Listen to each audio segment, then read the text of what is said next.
nata diri karon sa Butuan sa Daniel funeral.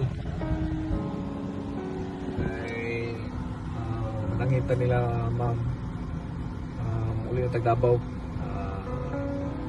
Matay man atong isa ka kuya. Atong makiramay ta.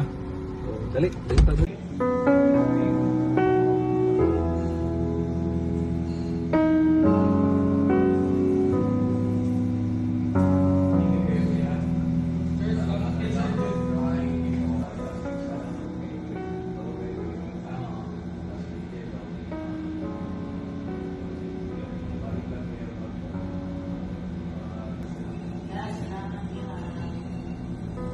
Ma'am, nalapit.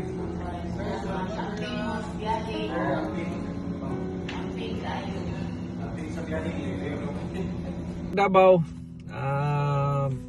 kamong mga mga OFW na balibaran na mo, sorry jud kayo kay natay kanang isa ka kuya nga nakabsan sa dito sa Davao atong nitabang taghatod diri sa Butuan. So uli na mi, bye bye.